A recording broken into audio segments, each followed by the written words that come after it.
Mas, queridos irmãos, abra a sua Bíblia para meditarmos na palavra de Deus, em Tiago capítulo 2, isto é, 3, versículo 13 em diante, não é?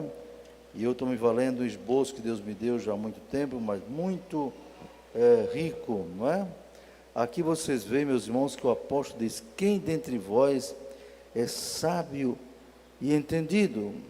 Mostre pelo seu bom trato as boas obras, as suas obras, em mansidão e sabedoria. Neste texto aqui, vocês viram que há dois tipos de sabedoria, não é? A sabedoria humana e a sabedoria de Deus. O que é a sabedoria, irmãos? Todo mundo tem a ideia do que é, mas na hora de definir, nem sempre temos as palavras, na verdade. Mas sabedoria, se você for para o dicionário, diz o seguinte, quer dizer, grande conhecimento, erudição, saber, isso no sentido humano, não é? Saber, ciência, conhecimento das coisas, razão, etc. Esta é a conceituação, definição de sabedoria humana no seu melhor sentido. Há também a sabedoria, entre aspas, no aspecto negativo. Quem já ouviu dizer assim, fulano é muito sabido? Quem já ouviu? Eu já, muitas vezes, né? A irmã fulana é muito sabida. Mas a sabedoria aí quer dizer esperteza. Se querer se aproveitar de alguma coisa, etc., não é? Mas sob o ponto de vista bíblico, irmãos, o que é sabedoria? É o que é mais importante para nós. Sabedoria, primeiro, é guardar os mandamentos do Senhor. De acordo com a Bíblia, uma pessoa sábia, ela guarda os mandamentos do Senhor. Olha o que Moisés disse para o povo, irmãos. O Senhor falando, não é? Dizendo, exortando o povo de Israel a cumprir os mandamentos, ele disse assim, ó: guardai-os, pois e fazei, porque esta será a vossa sabedoria e o vosso entendimento perante os olhos dos povos. Estou lendo o versículo bíblico, que ouvirão todos esses estatutos e dirão: só este povo é gente sábia e entendida. Dê glória a Deus, meus irmãos. Então ele disse para o povo, quando o povo vir que vocês obedecem os mandamentos de Deus, vão dizer: esse povo é gente sábia e entendida. Deuteronômio 4, 1 a 6. Outra coisa que mostra que para você é sábio segundo Deus, é saber se calar. É saber ficar calado, irmão. Tem gente que a língua é grande, tem gente que fala demais. Alguém já diz até que tem crente que fala pelos cotovelos, não é, irmão? Se a pessoa fala pelos cotovelos, então a língua vai bater lá, né? Só pode ser. Mas de acordo com a Bíblia, você sabe se calar. Abra sua Bíblia em Jó, capítulo 13, versículo 5. Sabe? Jó disse aos seus amigos, se ele tivesse ficado calado, isso seria a sua sabedoria. De fato, eu conheço algumas pessoas, ao longo desses anos de idade, não é?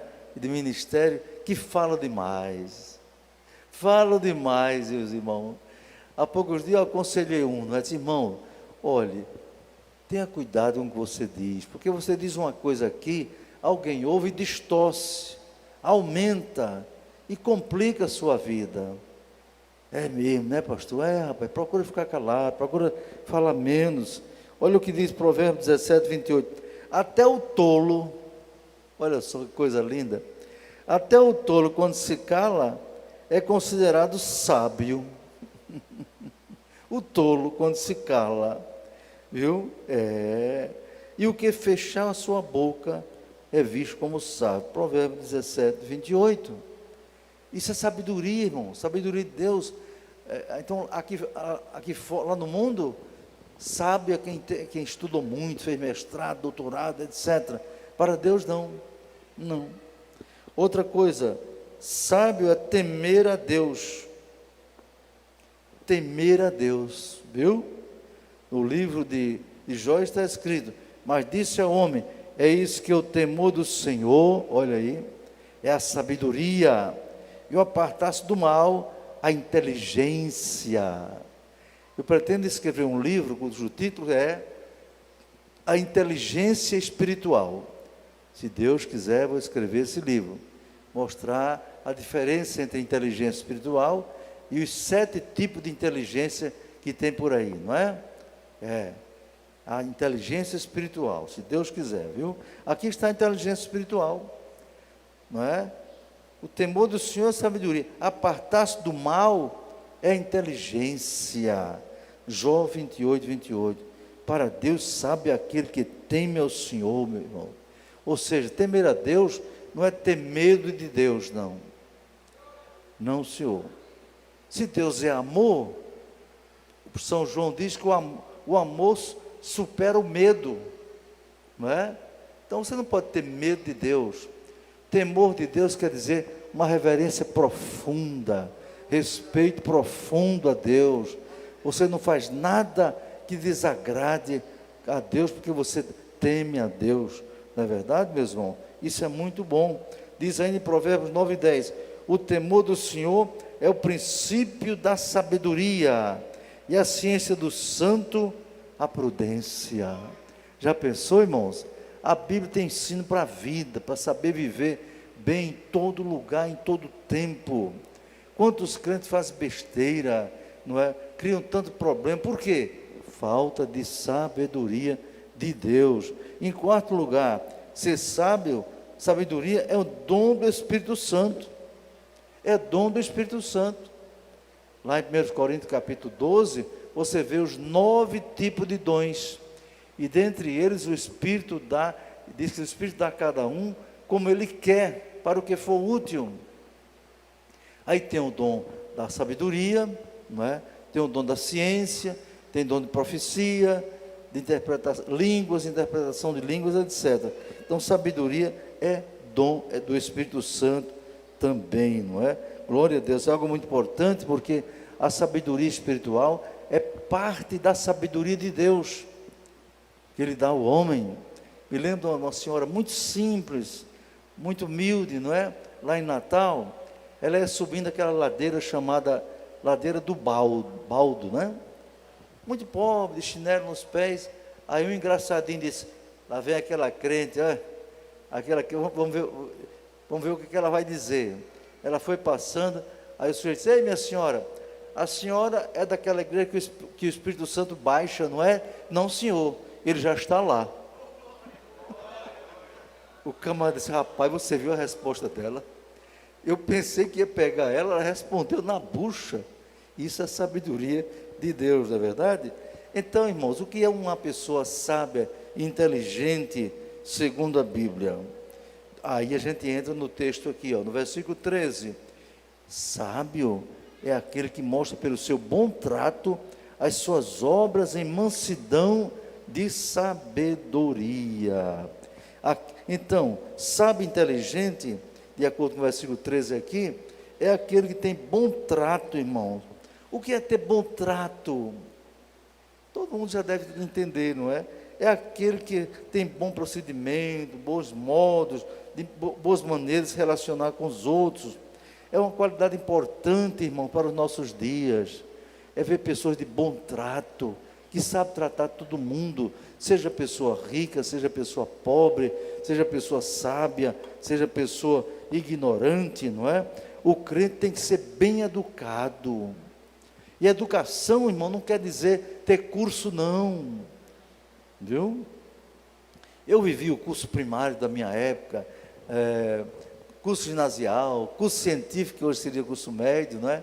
Curso superior, tudo isso Deus me deu, curso de pós-graduação. Mas vi muita gente, irmãos, que tinha tanto conhecimento humano e era mal educado, era estúpido, ignorante, grosseiro, com a família, com as outras pessoas. Para Deus, o sujeito grosseiro, mal educado, é um tolo, não tem sabedoria. E deixa eu dizer uma coisa a você, a escola não dá sabedoria, não. A escola dos seus filhos, dos adolescentes, dos jovens, não transmite sabedoria e até mesmo educação. Eu já escrevi sobre isso em vários lugares. No tempo em que eu era aluno, criança ou adolescente, havia educação sim. Os professores e professoras eram pessoas muito dignas, né, de comportamento muito ético e elevado. A gente respeitava mesmo. Hoje nas escolas o que existe é instrução, apenas transmissão de conhecimento, ensinar matemática, geografia, história, inglês, não sei o quê, biologia, informática. Isso não é educação. Eu aprendi num curso de didática que eu fiz na universidade, não é? No mestrado, que educação é saber transmitir formação para uma vida, transformando a pessoa num bom cidadão ou numa cidadã. Isso aqui é educação. Agora, instrução todo mundo pode ter. Todo mundo pode ter. Mas a sabedoria de Deus é diferente, não é, irmão? Então, aquele que tem bom trato. Infelizmente, até alguns obreiros, irmãos, têm se perdido na questão de saber tratar as pessoas. Viu? Muito cuidado com isso. E crente mal educado não está se comportando como diz a palavra. Abra sua Bíblia e leia Filipenses 2 e 3. Quem lê para mim aí bem alto, aí, se possível com o microfone aí, para ficar mais alto. Filipenses 2 e 3. Você vê o que eu ensinei recursos humanos na universidade, mas muitas vezes nas minhas aulas eu mostrei esses versículos e os alunos ficavam admirados. No mestrado de administração, olha que instrução, ensino sobre bom relacionamento humano. Quem lê para mim Filipenses 2, 3? Completai o meu gozo, para que sintais o mesmo, tendo o mesmo amor, o mesmo ânimo, sentindo a mesma coisa. Nada façais por contenda ou por vanglória, mas por humildade. Cada um considere o outro superior a si mesmo. Amém? Quem diz amém? Amém, obreiros? Isso aqui é recurso humano do maior nível, além do que a universidade ensina, meu irmão. Cada um considere o outro superior a si mesmo. Se eu considerar o pastor Otávio, eu considero ele superior a mim, Otávio também me considera. E aí nos nivelamos segundo a sabedoria de Deus, louvado seja o teu nome. Na igreja eu já tenho dito, ninguém é maior do que ninguém. E se alguém se julgar grande, saiba que Deus não quer saber de você não, quer te salvar. Jesus disse em Mateus, graças te dou, ó Pai, Senhor dos céus e da terra, que ocultaste essas coisas aos sábios entendidos, os grandões, mas as revelaste aos pequeninos. Jesus disse, porque assim te aprove, ó Pai, viu? Deixe de besteira, querer ser grande, pensar que é maior do que os outros, que é mais importante, que é o cara. Não, meu irmão, na igreja não tem ninguém que é o cara. O grande é só Jesus, viu? O maior de todos é Ele. Nós todos somos do mesmo tamanho. Por quê?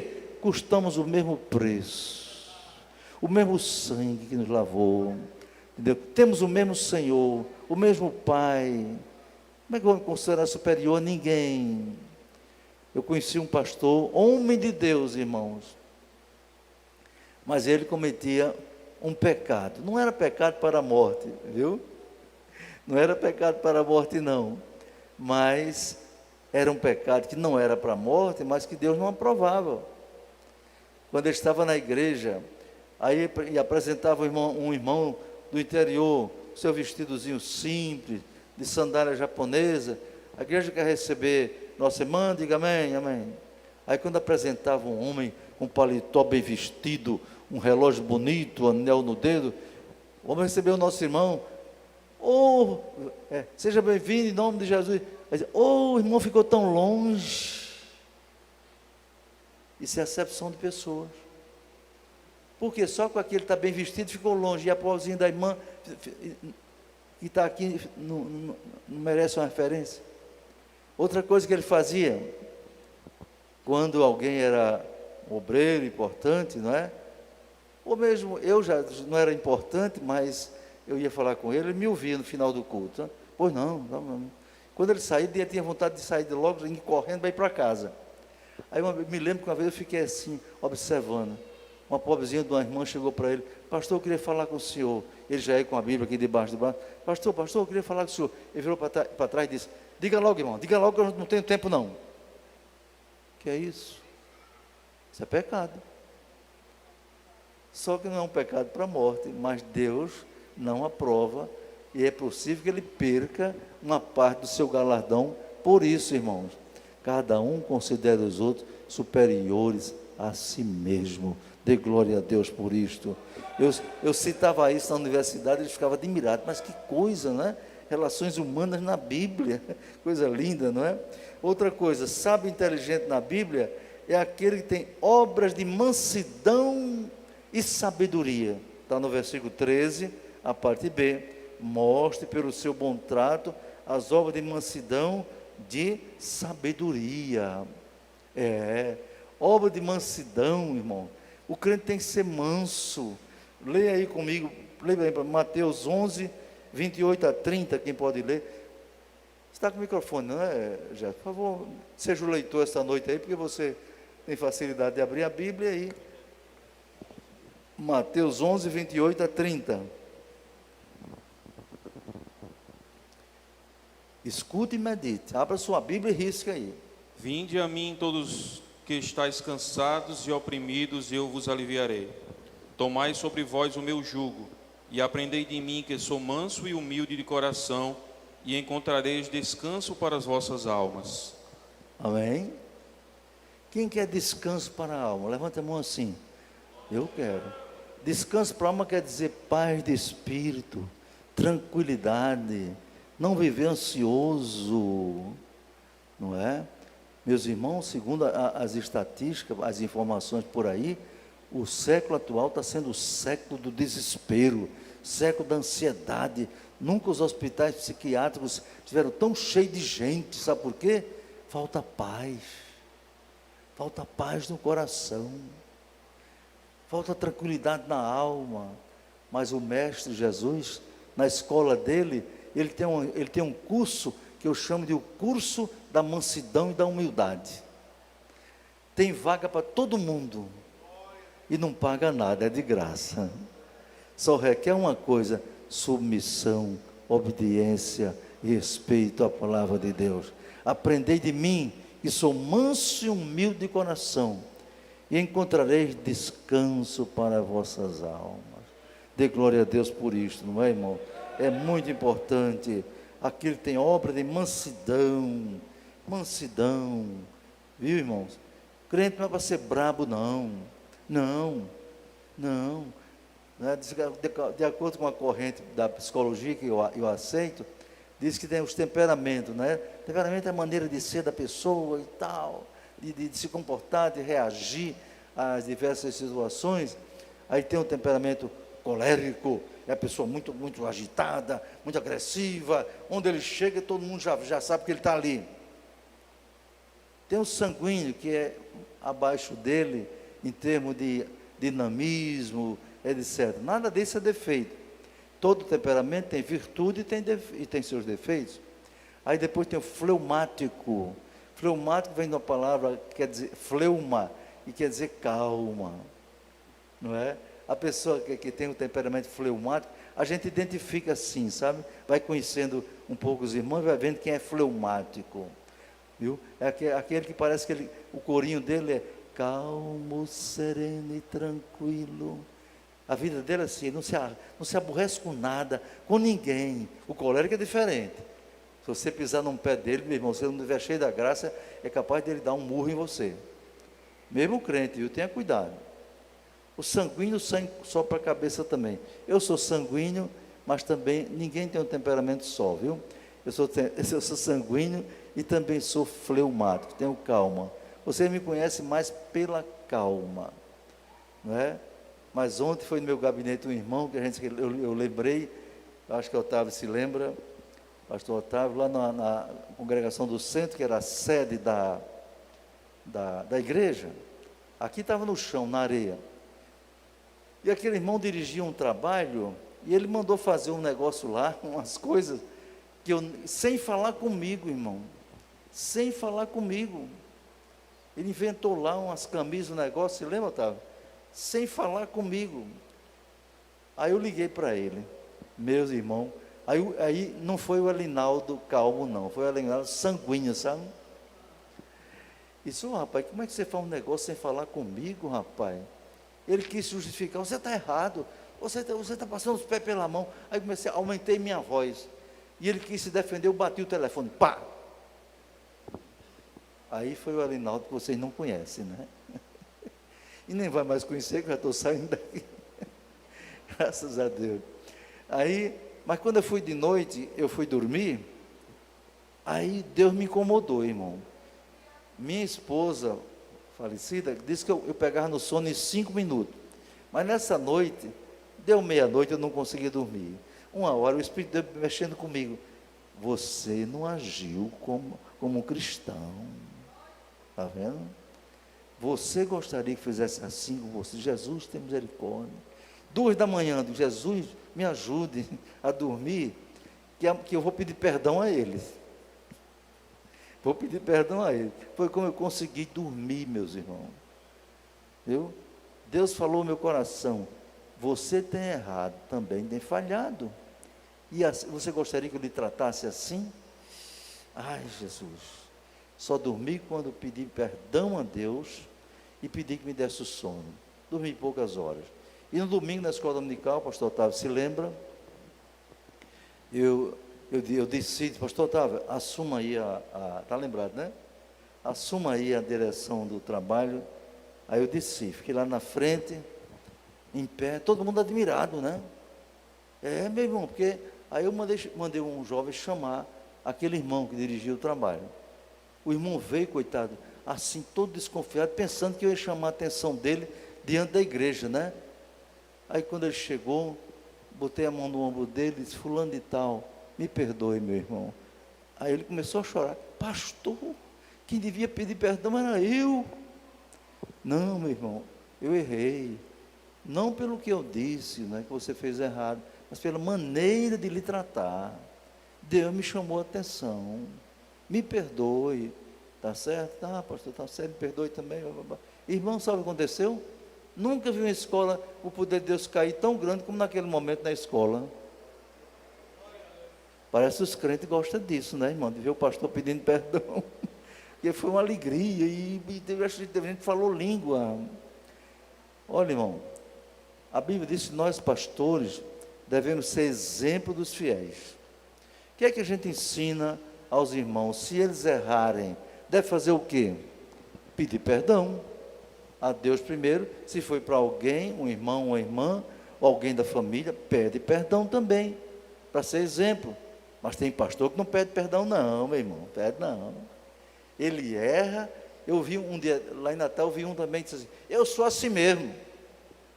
Aí eu repreendi ele, pastor, me desculpe, a Bíblia não diz para o senhor ser assim mesmo não. A Bíblia diz para o senhor ser imitador de Jesus. É porque eu sou assim? Não. O crente, meus irmãos, quando a pessoa aceita, não tem Jesus, ele é apenas um homem ou uma mulher natural, humanamente falando. Mas quando aceita Jesus, precisa ser uma pessoa espiritual. Espiritual. Viu? E muito cuidado. Paulo falando para a igreja de Corinto, no capítulo 3, né? Pegou pesado. Disse, olha, eu não posso nem falar a vocês, viu? Como é espiritual, porque vocês são um bando de carnais. Interessante é que aquela igreja tem os 9 tipos de dons, não é? Tem os 9 tipos de dons. Mas Paulo a outra igreja, Paulo não disse isso. Vocês são carnais. Que um diz, eu sou de Paulo, eu sou de Pedro, eu sou de Apolo. E tinha um grupinho lá mais engraçado, dizia, eu sou de Jesus. Era o pior que tinha. Era o pior que tinha, irmãos. Porque o que dizia, eu sou de Paulo, tinha um respeito a Paulo. Outro que era de Pedro, tinha respeito a Pedro, e assim por diante. Mas o que dizia, eu sou de Jesus, é o tipo que eu já vi na igreja, viu? Inclusive irmã de ciclo de oração, dizendo, eu não obedeço a homem, eu só obedeço a Deus. É carnal. É o mais carnal. Porque tem que obedecer a Deus e tem que obedecer aos seus pastores, como diz a palavra de Deus. 1 Tessalonicenses capítulo 3 diz isso, né? Obedecer a vossos pastores, tenhais em grande estima, porque são eles que velam pelas vossas almas diante de Deus. Então cuidado, você precisa ser espiritual e não carnal, meus irmãos. Crente carnal é um problema, não é? Gálatas 5:22 diz, andai em espírito e não cumprireis as concupiscências da carne. Está entendendo, irmãos? Então nós estamos aprendendo o que é sabedoria, a sabedoria humana e a sabedoria segundo Deus. Amém, meus irmãos? Obra de mansidão. Outra coisa, sabe o que é uma pessoa inteligente e sábia diante de Deus, segundo a Bíblia? É aquele que vê o mal e foge. Lê aí Provérbios 20, aliás tem aqui escrito no meu esboço, Provérbios 22, 3, o avisado vê o mal e esconde-se, mas os simples passam e sofrem a pena. Está vendo?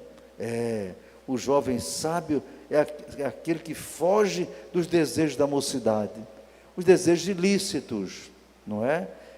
A pessoa vê o mal, sabe que uma coisa é má, mas fica ali. Por exemplo, alguém sabe que assistir porcaria de novela é uma coisa errada. Novela não tem nada para ninguém que possa edificar, possa até fazer crescer em conhecimento, não. Autores de novela, eles sabem como cativar o público humano, o público carnal. É com sexo, prostituição, homossexualidade, traição, isso que atrai os espectadores, a audiência aumenta, está entendendo? Aí o crente vê, sabe que não presta, mas fica ali. Eu perguntei a uma moça lá em Bela Vista 2, quando eu fiz uma visita de surpresa, não sei se alguém de Bela Vista 2 se lembra disso, fiz a visita de surpresa, era culto de doutrina. Aí o pastor disse, pastor Rinaldo, que bom, já que o senhor está aqui, o senhor vai dar doutrina hoje, porque é culto de doutrina.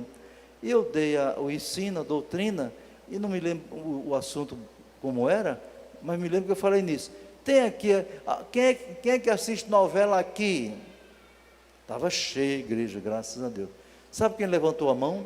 Apenas uma menina, como se fosse desse conjunto, de 13 anos. Eu me admirei da coragem dela, que eu vi as outras olhando uma para a outra assim, e tal, catucando, sabe? Mas ela levantou a mão, e disse, minha filha, parabéns, pela sua coragem, pela sua personalidade, seus coleguinhas estão catucando uma outra aí, estão olhando uma para a outra, irmã casada também, não levantaram a mão, mas você levantou.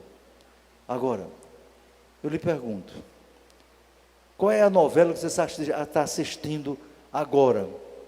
Aí era uma porcaria, que eu não acompanhava isso. Ela disse, morde e assopra. Quem assistiu essa porcaria? Levanta a mão aí. Algumas irmãs levantaram a mão, porque é coisa passada, né? Não era nem crente e tal. Hein? Tem homem também que assistiu aí? Morde e assopra. Como é, menina? Que negócio é esse? Morde e assopra. Aí vem na minha cabeça assim, eu estou entendendo. Satanás morde a pessoa e sopra para ela não sentir. Aí eu fiz uma terceira pergunta à menina. Me diga uma coisa, minha jovem, adolescente, né? Eu me sentei na cadeira lá que eu estava. Assim sai, para aquela outra. Me sentei e disse, minha filha, você que está assistindo Morde e Assopra. Suponha que você está na sua casa assistindo essa novela e essa cadeira aqui está vazia. Eu lhe pergunto, Jesus se senta com você ali para assistir Morde e Assopra? Sabe o que ela fez? Não. Aproveitei para dar uma lição para a igreja. Irmãos, não entrem onde Jesus não pode entrar com você. Não se assente onde Jesus não se assenta com você. Não permaneça onde Jesus não permanece com você. Está vendo? Sábio é aquele que vê o mal e foge, escapa. O jovem sábio, ele faz o que Paulo disse a Timóteo 2:22. Foge dos desejos da mocidade. Os desejos ilícitos. Não é desejo de estudar, não é? Não. Desejo de namorar de acordo com a vontade de Deus, isso não é errado. Errado é desejar as porcarias que a novela oferece, que o mundo oferece. É o pecado, é o sexo ilícito, tudo isso. E para terminar, quem é o sábio inteligente segundo a Bíblia? É aquele que ganha almas. Olha aqui o que diz Provérbios 11:30b. Sábio, que aquele que ganha almas, sábio é. Está vendo? Sábio é. Então, meus irmãos, você pode não ser um grande pregador, mesmo um pregador, mas você pode ganhar almas. Eu tenho estimulado nossa juventude aqui do Templo Sede e até de Parnamirim, através de Alisson, nosso dirigente da UMADEP, a incentivar essa juventude a usar os meios tecnológicos que Deus tem colocado à nossa disposição, especialmente de adolescentes e de jovens. As redes sociais estão aí, um campo aberto para evangelização. Redes sociais são um campo missionário, irmãos. Entendeu? Ao invés de ficar com... Eu já vi uma pessoa no WhatsApp, ei, eu vou tomar banho. Eu quero saber que vai tomar banho, vai te lavar. Não é? Ou não sei o que, eu vou dormir. Uma conversa que eu vi lá. Isso é besteira. Mas eu quero ver a nossa juventude usando um site, usando o chat, usando redes sociais para falar de Jesus. Não é? Jesus pode levantar pregador entre vocês, adolescentes. Não é? Se não prega aqui no púlpito, você pega seu celular, ora a Deus, lê a Bíblia e dá uma mensagem ali. Você pode gravar um vídeo pregando ali 5 minutos, 10 minutos. Não é? Já ouvi dizer que na internet você não deve gastar mais do que 7 ou 10 minutos, porque senão as pessoas desligam. Então, meus irmãos, sábio é aquele que ganha almas. Então, sábio no conceito mundano é aquele que ganha muito dinheiro, não é? De preferência com desonestidade. É sábio, é sabido, mas para Deus, sábio é aquele que se esforça para ganhar almas para Jesus. Amém, meus irmãos?